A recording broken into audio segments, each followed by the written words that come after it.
Marwari media आप देख रहे हैं। आज है 18 अगस्त 2025 सोमवार का दिन, हिंदू तिथि भाद्रपद माह की 10वीं। नजर डालेंगे आज की बड़ी खबरों पर। शुरुआत करेंगे देश की बड़ी खबर के साथ। बड़ी खबर, पीएम मोदी ने देश के पहले 8 लेन एलिवेटेड हाईवे की शुरुआत की। गुरुग्राम से दिल्ली IGI एयरपोर्ट तक बने द्वारका एक्सप्रेस के साथ अर्बन एक्सटेंशन रोड 2 का भी उद्घाटन हुआ।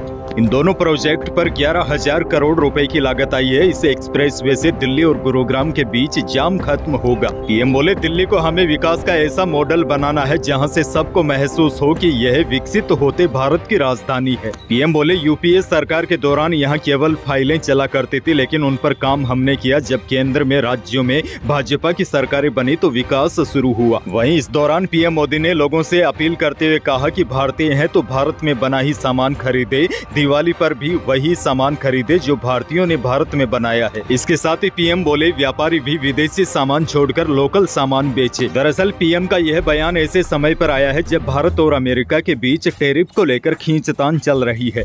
एक और बहुत बड़ी खबर है। महाराष्ट्र के राज्यपाल CP राधाकृष्णन NDA के उपराष्ट्रपति पद के उम्मीदवार होंगे। पीएम मोदी, गृह मंत्री अमित शाह और भाजपा अध्यक्ष JP नड्डा की बैठक में इस पर सहमति बनी। और बड़ी जानकारी आपको दे दूं, राधाकृष्णन 21 अगस्त को नामांकन दाखिल करेंगे। इस दौरान NDA शासित राज्यों के सभी मुख्यमंत्री और उप मुख्यमंत्री शामिल होंगे। उपराष्ट्रपति चुनाव के लिए 9 सितंबर को वोटिंग होगी। आपको बता दूं, जगदीप धनखड़ ने 21 जुलाई की रात अचानक उपराष्ट्रपति पद से इस्तीफा दे दिया था।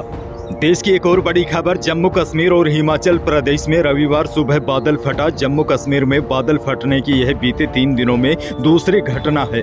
कल कठुआ जिले में बॉर्डर से सटे इलाकों में 3 जगह बादल फटे, जिससे जोध घाटी इलाके में 7 लोगों की मौत हो गई है। आपको बता दें, 14 अगस्त को भी जम्मू कश्मीर के किश्तवाड़ के चसोटी में भी ऐसी ही घटना हुई थी।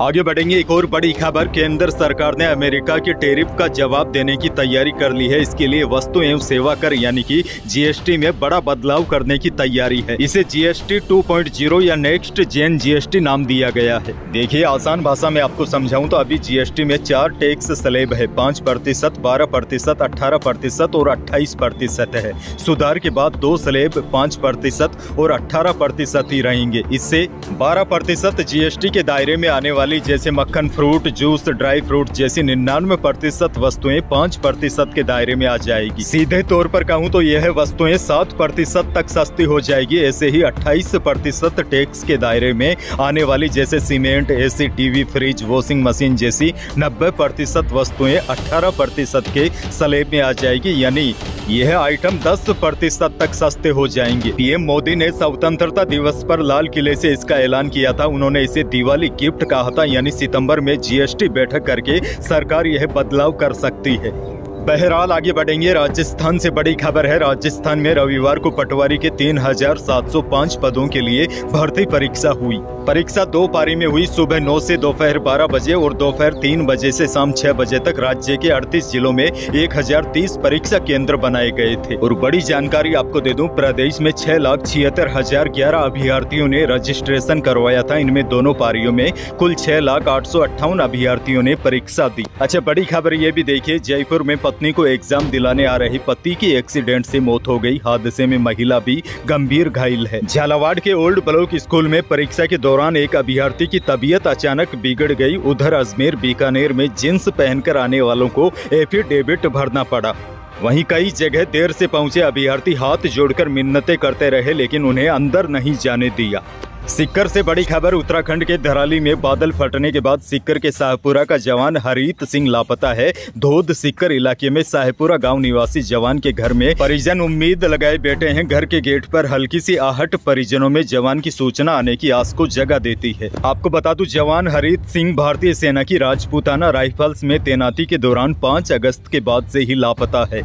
खैर आगे बढ़ेंगे। राजस्थान के खेरथल तिजारा में यूपी के मेरठ जैसा मामला सामने आया है। यहाँ एक घर की छत पर नीले ड्रम में युवक का शव मिला है। शव को गलाने के लिए नमक भी डाला गया था। और बड़ी जानकारी आपको दे दूं, मरने वाले युवक की पत्नी, 3 बच्चे और मकान मालिक का बेटा गायब है। मामला किशनगढ़ बास थाना क्षेत्र के आदर्श कॉलोनी का रविवार दोपहर 3 बजे का है। फिलहाल पुलिस पूरे मामले की जाँच में जुट गई है। जोधपुर से बड़ी खबर, रेलवे ने यात्री सुविधा को ध्यान में रखते हुए रणकपुर एक्सप्रेस ट्रेन का ऊंझा रेलवे स्टेशन पर ठहराव प्रारंभ किया है। जोधपुर डीआरएम अनुराग त्रिपाठी ने बताया कि रेल प्रशासन द्वारा यात्री सुविधाओं में वर्दी के तहत ट्रेन संख्या 14,707 और 14,708 लालगढ़ दादर लालगढ़ रणकपुर एक्सप्रेस का पश्चिमी रेलवे के ऊंझा रेलवे स्टेशन पर रविवार से ठहराव प्रारंभ किया जा रहा है। एक और बड़ी खबर, राजस्थान के सरकारी स्कूलों में नामांकन गिर रहा है। पिछले साल के मुकाबले नामांकन में 1.42 लाख की भारी गिरावट आई है। पिछले वर्ष 68,000 सरकारी स्कूलों में 75.47 लाख विद्यार्थियों का नामांकन था, जो 1.42 लाख गिरकर 74.05 लाख रह गया है। जबकि राज्य के निजी स्कूलों में नामांकन फिर से 90 लाख के पार पहुँच गया है। यानी कि आंकड़े बता रहे हैं अब लोगों का सरकारी स्कूलों से विश्वास उठ रहा है। अभिभावक अपने बच्चों को सरकारी स्कूल से निकाल रहे हैं और प्राइवेट स्कूलों की तरफ रुख कर रहे हैं। वैसे इसके पीछे कई कारण हो सकते हैं। एक तो सरकारी स्कूलों के भवनों की स्थिति अच्छी नहीं है। आप सभी बातों को छोड़िए, हैरान कर देने वाली बात तो यह है, सरकारी टीचर खुद अपने बच्चों को प्राइवेट स्कूल में पढ़ा रहे हैं। एक और बड़ी खबर, नागौर सांसद हनुमान बेनीवाल ने कहा जगदीप धनखड़ को जिस तरह उपराष्ट्रपति पद से हटाया गया उसका कारण क्या था, देश के लोग जानना चाहते हैं। बेनीवाल बोले, धनखड़ चुप है तो हमें क्या करना, लेकिन वो हमें बोलते हैं तो हम उनके लिए सड़क जाम कर देंगे। यदि उन्हें डराकर हटाया गया है तो देश का किसान उनके साथ है। बेनीवाल रविवार को जोधपुर सर्किट हाउस में मीडिया कर्मियों से बात कर रहे थे। उन्होंने कहा कि देश में पहली बार जिस तरह से उपराष्ट्रपति को इस्तीफा दिलवाया गया, हम चाहते हैं कि धनखड़ अपने मुंह से बताए कि कारण क्या था। जयपुर से बड़ी खबर, शनिवार को स्कॉर्पियो सवार बदमाशों ने दिन दहाड़े एक व्यक्ति की गाड़ी से कुचलकर हत्या कर दी थी। हत्यारे इसके बाद स्कॉर्पियो लेकर मौके से फरार हो गए, लेकिन स्थानीय लोगों ने घटना का जो वीडियो रिकॉर्ड किया उसको लेकर अब सियासी विवाद छिड़ गया है। स्कॉर्पियो गाड़ी पर बीजेपी का झंडा दिखाई दे रहा है। वहीं वीडियो बनाने वाले यह कहते सुनाई दे रहे हैं कि यह पार्षद की गाड़ी है। अब नेता प्रतिपक्ष टीकाराम जूली ने घटना का वीडियो ट्वीट करते हुए सीएम भजनलाल शर्मा से इस पर जवाब मांगा है। उन्होंने लिखा, भाजपा का झंडा अब कानून से ऊपर होने का प्रतीक बन गया है। एक और बड़ी खबर, जोधपुर और फलोदी क्षेत्रों में एक माह से बारिश नहीं होने से बिजली आपूर्ति गड़बड़ा गई है, जिसके कारण किसानों की फसलें सूख रही है।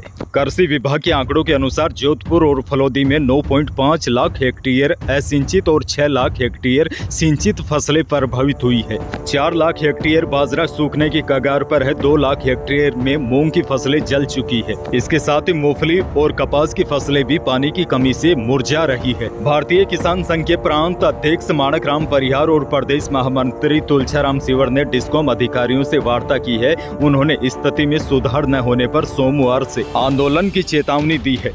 बीकानेर से बड़ी खबर, कांग्रेस नेता और पूर्व मंत्री भंवर सिंह भाटी ने कहा है कि प्रधानमंत्री ने घोषणा की थी कि पाकिस्तान का पानी रोक देंगे। वो बात तो ठीक है, लेकिन पाकिस्तान को पानी जा रहा है, उनकी घोषणा का क्या हुआ? भाटी बोले, यहाँ की राज्य सरकार उसकी पालना भी नहीं कर रही है। जो प्रधानमंत्री ने कहा पानी पाकिस्तान जा रहा है और यहाँ के किसानों को पानी नहीं मिल पा रहा है। इस मुद्दे को लेकर उन्होंने मंगलवार को कलेक्ट्रेट में धरना देने की बात कही है।